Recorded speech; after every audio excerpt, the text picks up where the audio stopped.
নিচে বসেছেন কেন? চেয়ারে উঠে বসুন। স্যার আগে কেমন তো ঠিক আছে, চিন্তা করেন না স্যার। আচ্ছা আপনি আরে চেয়ারে উঠে বসেছেন কেন? আমার মতো করে বসুন। ও স্যার আপনি তো কইছিলেন আগেই তো ভালো ছিল। ঠিক আছে স্যার, আপনার মতো বসি। এটা কি? না আপনার মতো বসছিলাম স্যার।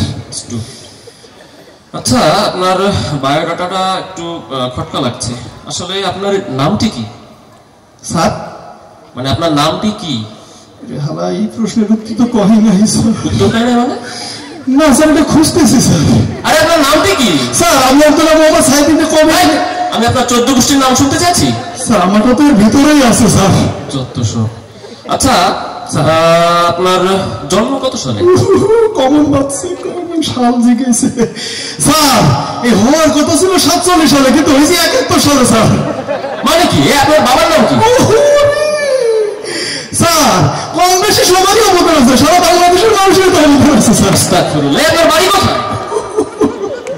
স্যার আবিষ্কার হয় নাই স্যার। আপনি পাগল নাকি? স্যার খালি কমন প্রশ্ন করে গবেষণা চলছে স্যার।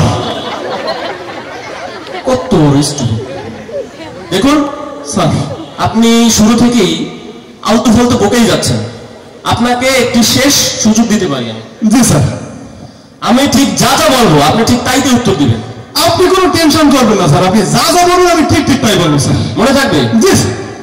আচ্ছা আপনার নামটি বলুন। আচ্ছা আপনার নামটি বলুন। আরে না আপনার নামটি বলুন। আরে না আপনার নামটি বলুন। আরে আজব ব্যাপার। আরে আজব ব্যাপার। আমি আপনাকে আপনার নামটি জিজ্ঞেস করেছি। আমি আপনাকে আপনার নামটি জিজ্ঞেস করেছি। আপনি ভাইবা দিতে এসেছেন। আপনি ভাইবা দিতে এসেছেন। এটা কিন্তু ভাইবা বল। এটা কিন্তু ভাইবা বল। আপনি কিন্তু সেবা ছাড়িয়ে যাচ্ছেন। আপনি কিন্তু সেবা ছাড়িয়ে যাচ্ছেন। এই সেন্টার এই যে বের করে দাও। এই বের করে দেব মানে কি? ওরে তুই কইছ না তুই যা যা করবি আমি তাই তাই করে আমি কইছ না? এই তুই জানিস এই কান কাটা মফিজ হলো কি হয়? এই গলা কাটা রমজান আমার কি হয়? তুই চাকরি দিবি রে, তোর বাপে চাকরি দিবে।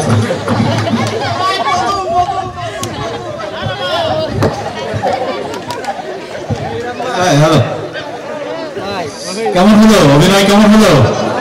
হ্যাঁ আবার বলি মারহাবা, আরো জোরে মারহাবা। জি আমরা এরকম ইন্টারভিউ কি ফেস করতে চাই? হ্যাঁ এরকম ইন্টারভিউ হলে কি চাকরি হবে?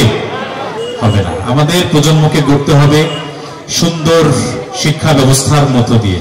আমরা গত 10-15 বছর শিক্ষা ব্যবস্থাকে একেবারে কোন পর্যায়ে নিয়ে গেছি সেটা আমরা কিন্তু আমাদের সন্তানদের দিকে তাকালে আমরা বুঝতে পারি, তাই না?